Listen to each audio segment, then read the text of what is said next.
ndikulandireni kulikonse kumene mungakhale nthawi ino ndipo kuchokera kuno ku Times Television TTV komanso Times 360 Malawi Facebook page yathu imeneyo komanso osayiwala wailesi yathu ya Times.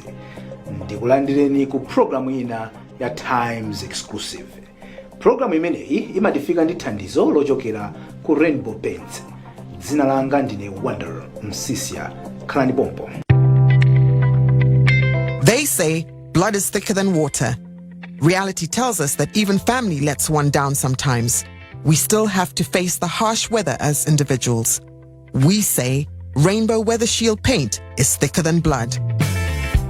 The paint endures the hottest of days, the heaviest of rains, the dustiest of seasons, and the windiest of nights. Not even the toughest molds can stand this hero of a paint. Rainbow Weather Shield. Family and true friend that sees no weather. Rainbow Paints. Peace of mind. Part of the deal. So pano ndikuoneseni alendo athu mprogramu yathu ya lero. Alendo athu ndi Mai Martha Chizuma amene ndi ya ombudsman. Ndakulandirani tu Mai Chizuma. Ndikumo kwambiri. Nduyamba nkuseka chifukwa mukuoneka kuti mwachuka kwambiri. Akuti trending ndi Mai amene mukutrenda kwambiri. Kuyankhula kwa makuona kuti mwanyamula majesi. Mai amene wanyamula majesi. Kutanthauza kuti mukuyasa moto.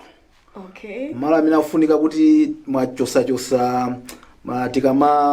tikamalambula pabwalo muchande timazunjika pamozi nkuyasa moto ati muyasa moto Mai.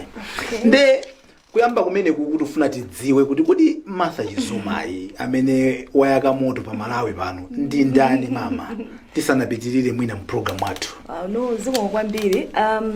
Tikati Martha Chizuma ndiye kuti ndi mwana wa Mulungu timambira pamenepo ete. Chabwino. Mwana wa Mulungu. Tanthauza kuti zamapempherozi zipa mtima pa kwambiri. Chifukwa ndimuona kuti moyo wanga sungathe kufotokozeka kupanda kuyambira pamenepo. Then kachiwiri ndine mwana wa Chizuma. So ndimachokera family ya and 11 two died. So I'm the 9th born. So in that either two died out of 11, 9. So in that then I'm 8th, but otherwise 9 and 10. Ndine so ndora my sister, everything. Ndine so mai ndi jana tangati tatu mona. Chabwino. Ndito. Mbali ya skulu idaenda bwanji mwachidule. Okay, mwachidule njoli noti nakulira kunkula Fozi. So umeko ndikumende napanga primary school yanga. Kena ku St. Pius, nangupanga St. Pius Girls, napanga 1 year, then Zengwangwa Secondary School, Chancellor College, Masters in UK. Bas, ndinafikira. Tikuganizira kuti ndi za uloyazi, right? Yeah, za uloyazi. Chabwino. Chifukwa peno mathawango panga assume kuti kumene kumakhama loyazi uzazimuka kuti idayamba ngati lawyer kwamina masters josiyana napo. So tibwere no kuntchito yanu ngati ombudsman. Imene tufuna tikambirane mu tsiku la lero. Kodi mmapanga bwa matani ku office imene ya ombudsman? Okay, tiyambire ponena kuti ndi office yomwe inalengedwa ndi constitution mu 1994. Ndipo ili mu section 100 itafika no pa Ombudsman Act yomwe imapanga complement constitution. Ndi pamene anaamba kupanga limit kunena kuti it has to be kupanga investigate a public officer or a public office. Chabwino. Ndithu. Okay. Koma tikatengera section 5 ya constitution yomwe amati supremacy of the constitution ndiye kuti tikhoza kupanga investigate even a private institution. Kutanthauza kuti office imene mwachidule ndi office yofufuza anthu akakhala kuti achitiridwa zinthu zimene zachoka pa chilungamo. Anthu akaphinjidwa ndeli kulimene tikufuna. Waphinjika munthu ndiye kuti kodi yanga ndithandize ndi ndani? Akhoza kuthamanga uzakumana ndi Martha Chizuma. Ndaphinjika ukumama. Inu ndiye matenga macheso anu kayasa. Well, komanso osalena kuti ukangophinjika kokha. Koma ngati inuyo mukhoza kuona kuti ku institution ina yakaboma khala ku Ministry of Agriculture ukuthi kukuchitika zosakhala bwino. Olo musakhale kuti inyo mapanga suffer the injustice. Koma pamene mukuona kunena kuti officer wa boma olo officer is abusing their power, is abusing their position, is acting in a discriminatory way. Akusankha popanga chithandizo. Olo akumpanga treat wina yake unfairly. That you can come and lodge a complaint. So sizi kutanthauza kunena kuti inuyo mupwetekeke koma mukaona kuti officer waboma kapena office yaboma sikupanga zinthu moyenerera mukhoza kubwera chabwino. Kuchokera pamene popo kodi mfunso nkumati nde kuti mmadikira kuti munthu abwere basi kuzadandaula kapena nokha muthaso kuona kuti ukukhanga tikuchitika zinthu ino nkupita kukafufuza popanda munthu uza kudandaulirani kapena kutsinani khutu. Yes, kuyambira 2016 titaipanga reposition office where we had to go through a process to be where we were to make the office more relevant. Chabwino. So one of the areas that we set our eyes on was to do ultimate on motion investigation. In the investigation mwe mbonera mbonera kuti city nalandire chipepala choti kuno koma tokhala panga observe at times telekeze mwatulutsa news Nkhani nake achitika mwina kuchipatala and actually zinachitikapo.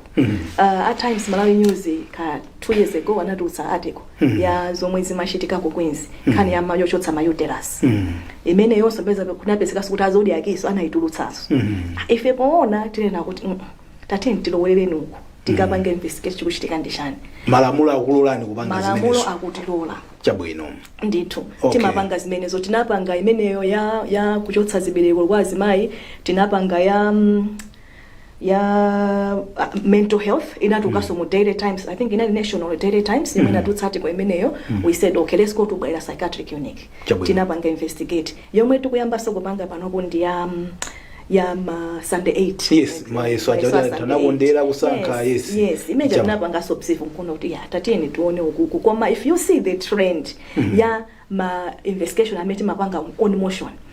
If you see all that, if you see the trend in all the cases amenda chula papa pamakhala a certain sense of vulnerability ya anthu amene akupangidwa injustice iyo kuti alibe mawi alibe kumwena ngathamangire kwa yes they are on the kumapeto kwa social yes so ndameti maina kuti tende wathamangireni chabwino zimasiyana ndi akuti officer wakuti wankulu wakuti akuti akupanga chakuti office yakuti titati tulowelele zimene zichaso kumapezeka so public yomwe ikhoza kupanga 10 against you kuti nakuti mwanazalo wa personal.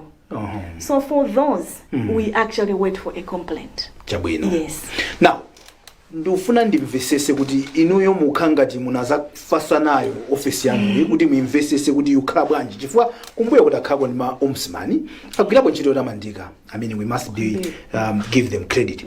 Koma inu mukuoneka ngati mwapeza kagwiridwe ntchito kosiyana napo ndi meta zona mbuyo. Okay. Kodi munachita kusaka nkuyangana kuti pali lamulo limene wina anzathu ena maliponya mbuyo mu nkulipeza limene lili kuti sopano ineyo I'm going to use a pragmatic approach. I am going to be aggressive, radical. Zinakhala bwanji? Okay. Na anandilemba ntchito pa 1 December 2015 and nditafika ku office so nthawi imeneyo background yanga ndoti ndinagwira ku judiciary. I was in the judicial service nagwira ku 9 years pamene ndimachoka ndinali deputy chairperson wa industrial relations court then ndinapita ku private sector nalowa ku Limbe Leaf as legal counsel.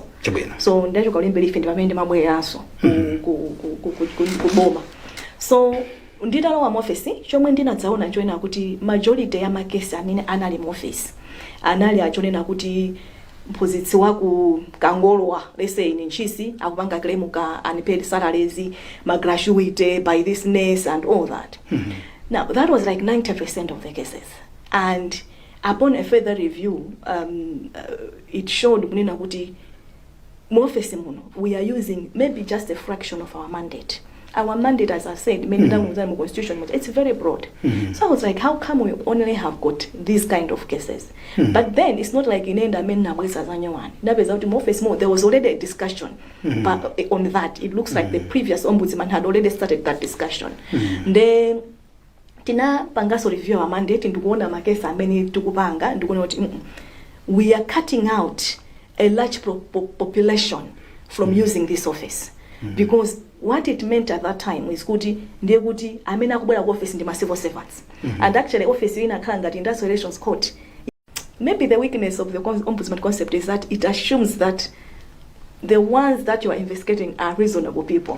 Yeah, so it's a European concept, so it's coming from Sweden. This concept ya ombudsman and ku Sweden those Swedish Nordic countries, you know, the moral standards are makala high. Ndikuja kunena kuti akapezeka kuti lese mwina PS wacheda olo wagwidwa ndi zina zake yatoka mu newspaper next thing ungonota kwa yes kuchita imbalance ndi chinthu cha mphamvu kwambiri. So the ombudsman concept relies on that, such that ngakhale kunena kuti ma determinations athu they are binding. So if ndabanga determination mukati binding, I want to understand when bobo, is it legally binding or binding yake tukamba jani? So those are legally binding, legally binding. So ndabanga determination, let's say against Minister of Agriculture, it's binding on Minister of Agriculture to comply. Alright, akakhala kuti sakuchita comply ndi pamene timasiyana no ndi court. Chifukwa wansi akakhala kuti sanapange comply ku court, next thing ndi ma contempt of court. Kumangana mwina panopo ife mmene malira malamulo lathu, there's no that option. So if we don't come with handcuffs, we don't come with jail. Komano tima malamulo amatiuza kuti ngati pachitika non compliance mukapange report ku parliament. So ku parliament koso kumakhala process yomwe itakhala tikupanga the last 5 years where timapanga list all the non-complied determinations, and then parliament, that's legal affairs committee, imapanga invite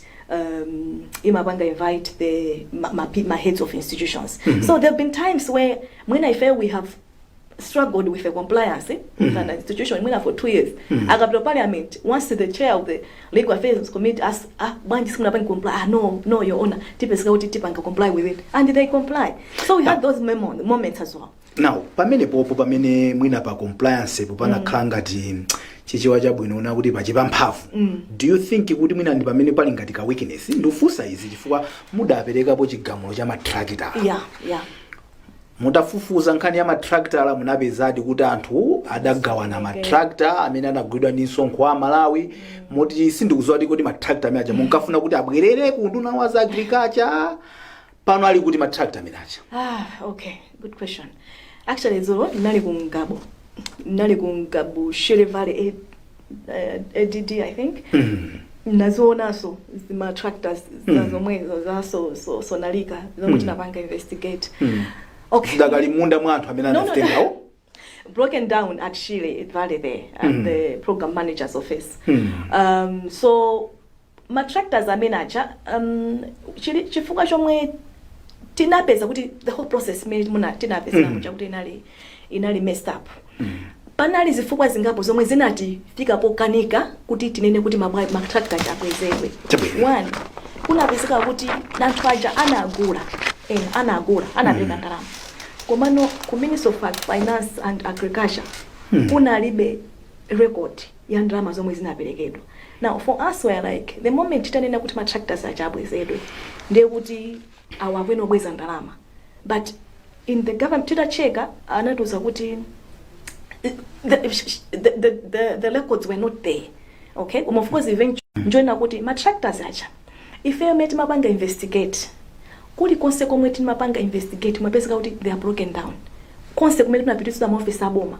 Of course pale ena akugwira ntchito koma ambiri anali kuti they are broken down. Now we felt as an office kuti it would be insightful to Malawians kulena kuti izizi zabwera kale kuti it's backward kuti no tinene kuti mabweze ma tractors ajandi awa koma ukango khalanso kuma ADD or wherever they were supposed to go. So we felt kuti it would be insightful. Number 3, more advert yomwe inatuluka mu newspaper advertising for these tractors. It just went, one would not have known, having seen advert, when the government did not have authority to sell those tractors. So the law protects an innocent buyer. The law protects that person. Because there are some who, not all those tractors were bought by ministers or whatever, and another private people.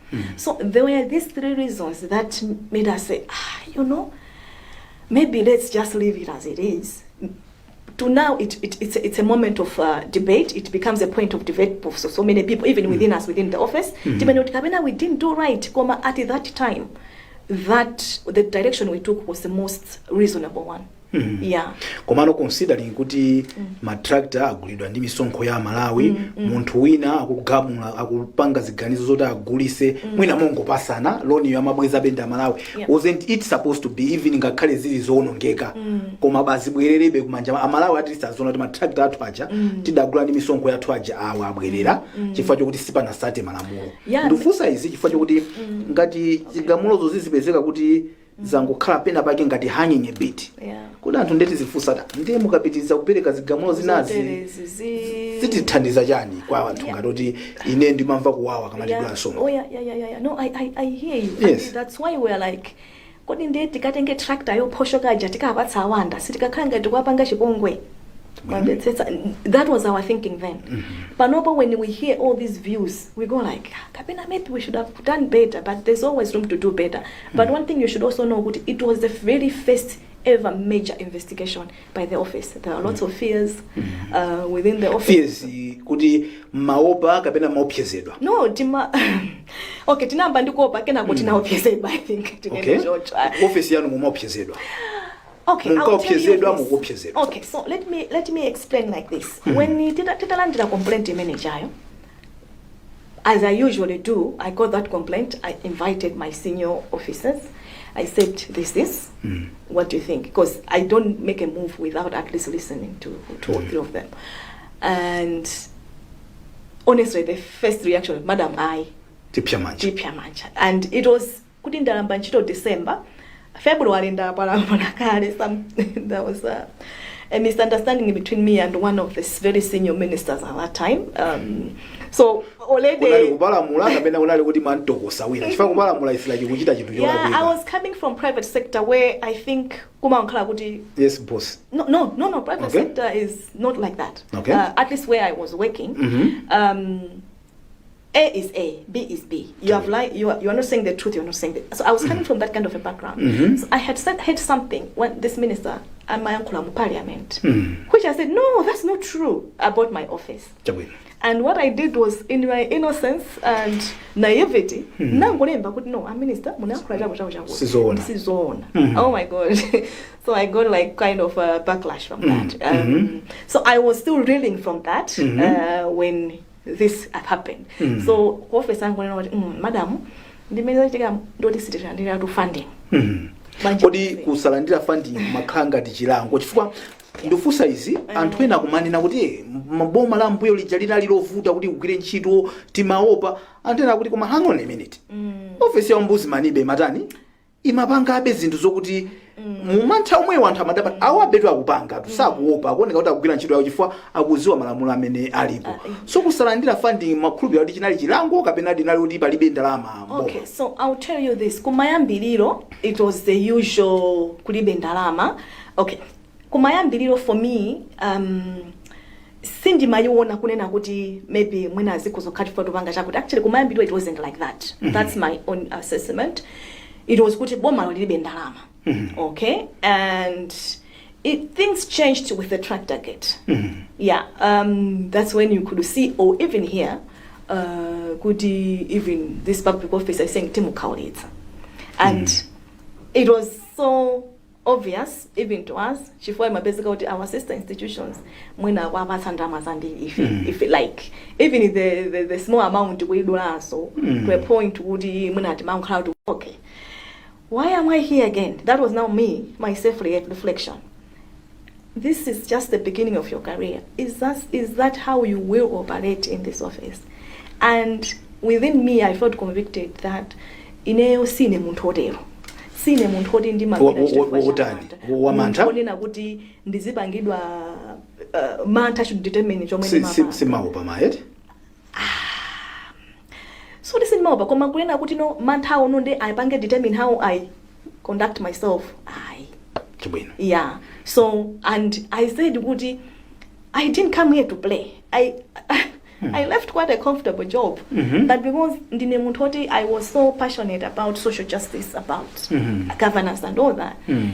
I came here, so I cannot come here and be in this office and get a salary and then it didn't feel right. It still doesn't feel right up to this day for me. So that's why I said, I just woke up this day and I called all my colleagues. I said, we are going to do this investigation. Chabwino. Yeah. And they supported. They supported. Chabwino. Now, tinangonika koza tractor gate komano tikubweraso kuyina imene mwango iponya posa chedwa apa kubungwe loyendesa za mphamvu za migodi amini za magesi mwaponyakonso chigamulo china kumeneko chimene mbali ina chikunena kuti amene adali wamkulu kumeneko koyo sada lembedwe ntchito bwinobwino nde is not entitled to any benefits ngati adampasa abweze ngati sana mpase ngati sana asampase pokuti ngati anampasa apo abwezepo pamene anthu akufusa kodi akakana akapanda kubweza zomwe zijaso tobwera somwe na ku tractor gate kuchi mutani mayi poti mchigamulo chimene mwachipereka. Okay, so as I said kunena kuti the ombudsman concept really depends on moral suasion. You appeal to the morals of the other side. Okay? So Tractor Gate, if you remember Tractor Gate ended up in court. Why? Tractor Gate inakafikira mu court chifukwa chani? Chifukwa chonena kuti tapanga report ya Twitch atone jeno anapita ku court. Such that mene inadzapita no ku court kudotsa mu court system, it became a court order, no longer an ombudsman order. And that's why there was a threat of handcuffs. There was a threat of jail. Okay? Now, imene tapanga malipota amene tikutulutsa usewa akayamera kuti amene ajawo ndonena kuti panopo tikudikira benanga sitinapereka period within which anthu akwena opanga comply. Tidikirano ku mabodi anyowani amene mabodi amene alipo panopo to kuti apange comply. Okay? Now mwina fuso nkumati mudikira bwanji ku body tingwese zati munthu adalandira kale zachezo nde body ipite kunyumba kwake kamuzira abweza. Yeah, as to zomwe apange a body okuti apange zomwe tapanga izozo ndi kuti apanga bwanji koma chigamulo chanu chimenesho. Why chigamulo chathu ndi chimenesho and sikuti it's from a vacuum. It's based on malamulo principles ministers might have ended administrative justice. Mukuonera Times exclusive pano pa Times Television TTV ndipo mlendo wanga mu program yathu ya lero ndi Mai Martha Chizuma amene ndi a ombudsman. Chichewa chake kuti ombudsman ndi chani? Amati omva madandaulo anthu. Mai omva madandaulo anthu a ombudsman. Zambiri tikatha kuonera izi. How often do you wash your favorite clothes? 52 times a year? How long do you wear them before they fade away? 3, 4 years? Imagine a paint with washability capabilities of up to 10,000 scrubs during its life. Imagine a paint that maintains its luster for over 7 years. Imagine a paint with a velvet finish and water resistance. Stop imagining, because Rainbow Acrylic Sheen does it all and beyond. An all-time hero for interior and exterior finishing that brings smiles to thousands of families and contractors. Rainbow Paints. Peace of mind. Part of the deal. On Times 360 Malawi, that is our Facebook page. You're also listening to the program on Times Radio. Today my guest is Martha Chizuma. She is the ombudsman. Madam, momwe ndi mafuso tatusako kumera taonako matractor pali mbali ina meti dafusa soko yambirira kuti madikira kuti anthu azingodandaula kapena mutha iniyo kumva chinthu kuti funa kuchitika ino nkulowerapo. Pakatipa kuna zamveka katemera atafika kuna zamveka kuti yayi khangati mtundu wina wake wa anthu wapanga chilinganizo choti ukabayani mtundu umene wowokha ndi anthu nkumati zokhala bwanji inu mudalemba statement ndi inu mudalemba zimene kuti ngati zili zimenezi ine ndipitako kumene ndinuyo. Well, yeah, nalemba pa Twitter page panga kuti mufuna mukaone ngati zidali zoona chifukwa chani munaganiza kuti kudali koyenerera kuti mukafufuze zimenezi. Okay, so pamakhala makesi ena achaonena kuti kungoiona it shocks you. Okay? So I think nditaona that thing and nane kuti inali Sunday I think kwa chinadza kuchuka kwambiri nane kuti ndikudzuka ndikuzipeza kwambiri mu inbox mwanga. So many people adadamba kai kutokosani kuti mai kuti pali nkhani nguzimva bwanji. Yeah, so kuona kuti kupita so pa social media kuona kuti nkhani ili all over inadza ndipanga shock and I was like what? okay, we are already in these terrible times. There's something disturbing about this. So ndibamene nadzalemba kunena kuti we'll look into this. Okay? So when you say kuti ma investigation amene timalowerapo toka amakhala ngati otero. Okay? Onena kuti akupanga hit anthu ambiri komanso akupanga hit anthu ambiri onena kuti mwina alibe voice. Okay? Apart from that ndenena kaiti tinapanga ya uterus mutati muone Nkhani meja amene amapanga wambindazi maya kumamidzi tinapanga ya mental health anthu oti ndamisala ndoti akudwana nthenda ya misala oti one sakudziwa so kuti there's something wrong with them. That kind of vulnerability ndiyo mwe imatipanga push office yathu kuti takapange investigate even khali kuti palibe complaint chabwino and malamulo amatololeza koma zimasiyana ndi ma complaint anena kuti akuti tu CEO wakuti akupanga chakuti kwakuti amene aja kuti ndinyamuke ndekha upanda complaint much as I can do it koma I still feel kuti I need a complaint otherwise zimaoneka ngati it's personalized chabwino yeah. So matha kudula line kuti izi ndikapita ndekha adaba kuti akuda Chizuma bwanji kapena izizi kuti anthu wani makayimira gulu la anthu lomwe lilibe mawu. Yes. Now pali nkhani inaso imene ikutchuka kwambiri anthu akuyankhula kuti kodi mayi ameneyi sangapite ku bungwe lofufuza ndi kuthesa ziphuphu la Anti-Corruption Bureau kumene kuti kuli vacancy. Anthu utwete akunena choncho. Mukuona bwanji kuganiza choncho kwanthu anthu akuona amene mwagwirira ntchito zanu mwina ku ombudsman akukhulupirira kuti mudapita kumene kujaku mutha kukagwira mbava zambiri zimene zimaba misonkho ya Malawi. Okay, mwina ndiyankhe choncho chifukwa anthu ambiri amandifunsa ndikufunsa loti lima ndikhalisa uncomfortable koma kuyankha kumene ndimatha kuyankha ngonena kuti ndimakhulupirira kuti ndimakhala pamalo pamene Mulungu akufuna ndikhale ndipo pa nthawi yake. Kumeko ndikuyankha kumene ndingayankhe. Otherwise kuti ndiyankhe specific for this I think pali process yomwe ikuyenda pa nkhani ngati iyi kuti nditsikhala pano kumayankhula za process imene it's indignifying it and ngati inapanga apply ngati pali anthu ena anapanga apply iwo kodi munapanga sindingayankhe koma ngati ndinapanga ndiye paliso anthu ena anapanga alibe platform ngati ino ndikhala ngati kani fair ujenet sindingapange chabwino okay komano Amalawi akuona ngati kuti mutapita kumeneko mutha kugwira ntchito yotamandika ndi uthenga umene Amalawi akukambirana timangoti tufikise nangasi Amalawi onse sangakufikireni ine ndapeza mwayenda kufikirani ndikuwayankhulira Amalawi amene kumbuyo kwa amanena kuti mukazakumana ndi Martha Chizuma muzauze kuti kuli akuba misonkho yathu bwanji atapita kumeneko akatani akatithandizire. Now kugwira ntchito ma offices ngatanu wataonapo kale mwanenapo kuti nthawi yake mudapalamula mutangoyamba kumene ntchito ma officer omafuna kuti ma institution azikhala accountable amaoneka kuti anzathu amene ali ndi maudindo sakhala nawo comfortable.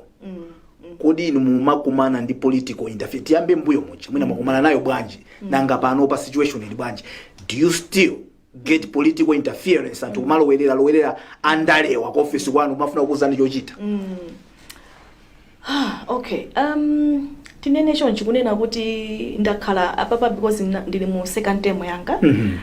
So first 5 years in actually ndapangidwa appoint nthawi ya previous administration TPP. So mena nena muti I think kumayambiro first year it was okay and ndinali ndi anthu onena kuti zimaenda komano mwina zinadzamba kuvuta mmene zinadzamba nkhani ya tractor gate pita ku court chaneti pamene zinakhala ngati kuti zinthu zankhala ngati zamba you are literally biting the arm that feeds you in a way. So usually imakhala reaction komana anthu aja kamakhazikisa ma office amene wawa samazaziwa bebe nabaki kuti hata kuzatifufuza even if atakhazikisa. Of course kungoti let's face it nkhani onena kuti accountability it's not an easy thing. Okay, kukuzani niyo kuti awanda mwana kwisado bako tipako because ntchito ikandimene yote awanda bako mwana kwisado ndipo kulakwisa kwanu kuti ayi ufuna uziona ngati ndiwe ndani. So I've gone through that koma within even the previous administration I'll tell you I made friends and there are still people that are up to now ndimankhula now. Okay, anthu ajonena kuti nthawi manager ndikamayankhula kuti chakuti amanduzoti kumbali koma timathaune nazo ndizoona izimene mupangazo ndizolondola komano ine ndikufuna bendi kukokeni bemayi kuti makumana nazo zokuti andalama samafuna kumakhanga ndikupyeza nyimbo yomwe pano chisinthireni boma lipa 23 July pacha June sorry if I'm to be honest palibe bwina wake amene come directly to me directly maybe nde mbuyo mazizemba bwanji oloma magwirabe bwanji ntchito yanu mukumaziwabe kuti ena sakukondwera ndi mene mugwira ntchito. Yeah, so as I said ndinadziuza kunena kuti I did not come here to play. I came here to add value to the administrative justice discourse. So I think ndine munthu onena kuti when I'm convicted kuti chomwe ndopanga chindichoona and kuti it's not coming from my own personal egos or whatever, koma I believe kunena kuti izizi ndizolondola. I stick to it regardless. Regardless. So whatever aliyense amene abweretsa chani honestly. Okay. Yeah. Now, pamene mukamba boso kuti as long as you know kuti it's not a personal thing. Masiyanisa bwanji fana twena kuna kuti akamafufuza amayi walibe ma biases awo ena ake awo kuti maybe she's biased towards that mayika party line kuti zioneka kuti zimene mukupangazo sizokondera pena pachi. Actually ndinaona zimene zozo anthu analemba pena pake and well it's just kuti mwina usadziwa mete mapangira chifukwa ngati ma investigation amene tikupanga tikutulutsa awawa mudziwe kuti one city naziganize tokha kuti tikapanga investigate ku Central Medical Stores city na khale mkofesi kuti tikapanga tinalandira complaint anthu analemba kulemba and you should also appreciate the context ma complaint awo anabwera nthawi ya COVID. So tango vota kwa bwela boma la nyuwani pamene tinatsaona an influx of ma complaints ngati awawa nthawi ya COVID because normally ife office yathu timapita mmamedzi timapita komano nthawi imene kuti office si kwenda na kwa bwela ma complaint awo oti tikhoza kupanga comfortable even from home. Okay, yomwe tatutsa ya upholding the profession ya ku Electoral Commission South African lawyers that one was literally done by me and my colleague one of the officers in the office online. Zambiri zashika online tutumiza document tipangenja kuti if there were meetings there were very few, so you see COVID time we were able to do that. Yes. And even in our napesikoti ngati tinapanga ma public inquiries anala jonena kuti still within the COVID measures commerce at the head office where we can control things and most of the things were done online as well kutumiza ma document and all that. So zangoshika kuti zinabwera nthawi ya COVID konera kuti sitikupita ma district malimana mukapanga ma investigation. So we made maximum use of this period kuti timalize ma investigation awawo. So zomwe zikutuka ku office ndi based on ma complaint amene abwera. So ngati nkhani ili ya biasness ndiye mwina fuso limene lipite kwa anthu amene amatumiza ma complaint yo. Chabwino. Yes. Ndepena atu anthu ena kumana kuti is Martha Chizuma not getting herself overboard? Kuti akamanina pena kumanina even Malawi Law Society yeti yes she's part of lawyers all society wena kuti zimuyang'anira so yanjani kuti khangata kumaza dusa malireso kuzaso kulozaso even kulikulu kumene. How do you react to that? So it's within my mandate to do that. Mokuti even amene amauzidwa wakuziwa kuti mukuyenera kumanina choncho even mutapeza kuti akudziwa. Okay. Akudziwa and one thing chomwe anthu akwena udziwa nchona kuti ndisanambe investigation olichonse chimene mwachiona chicha I'm telling you ndoti either me nthawi zambiri ndimakhala ineyo if it's a PS or CO PS ndalandira chakuti mukudziwa kwa chanchani ndiye ndikulemberani kalata chabwino kalata ndilemba chakuti this is before it even comes in the paper even before anthu asanadziwa chabwino. So the other side amakhala kuti akudziwa nanga anthu amene mukwafufuzacha mmathopeza mpata kuyankhula nawo. Yes. Ali ndi amayinaya azichite defend. Yes. Chabwino. Yes. Mokuti onse zonse zimene mwapereka mbuyo mo ndokuti aliyese sangalame kuti ine sinafusidwe nangodabwa naninso kuti atusa zinthu.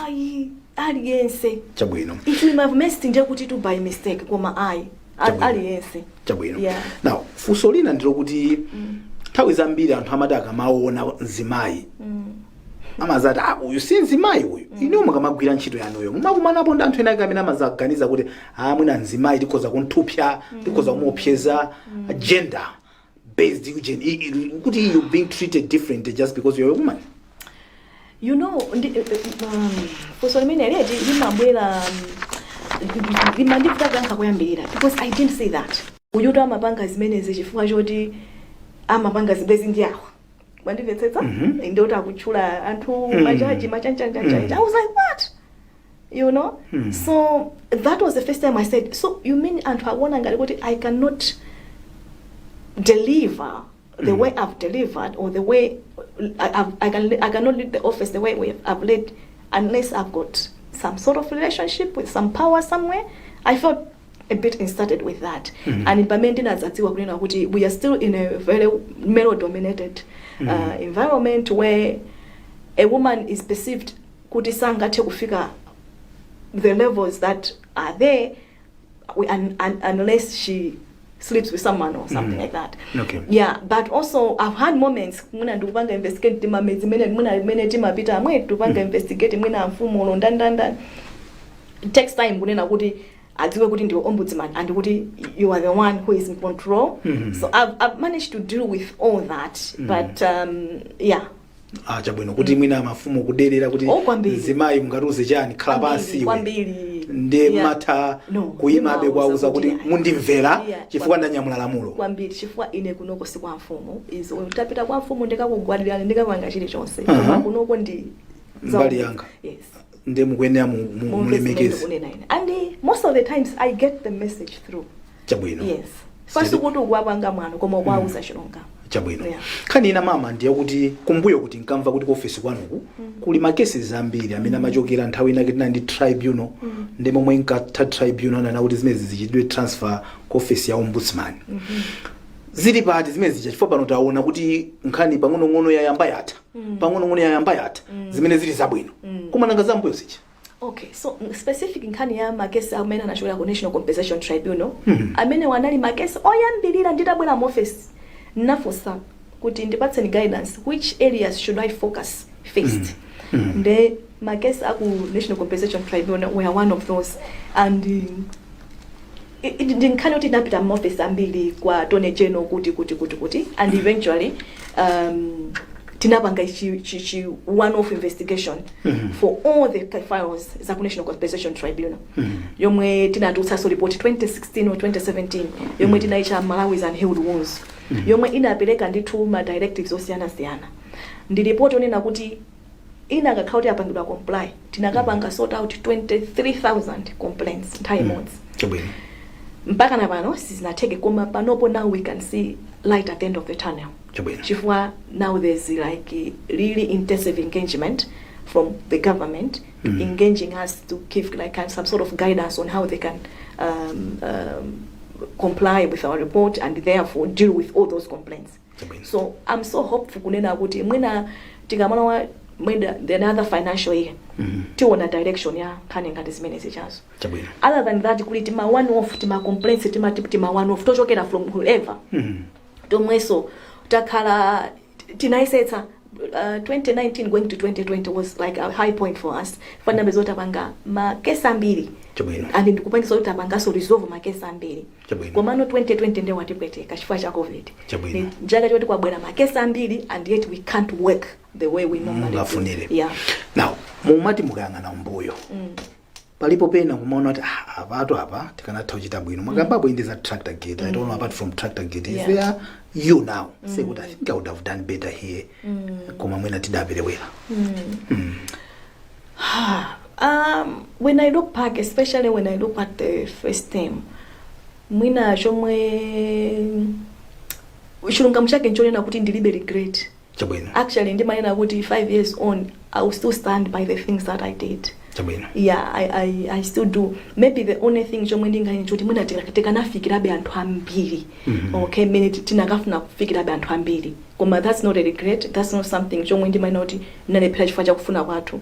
Koma chifukwa choti mwina ma resources and all that.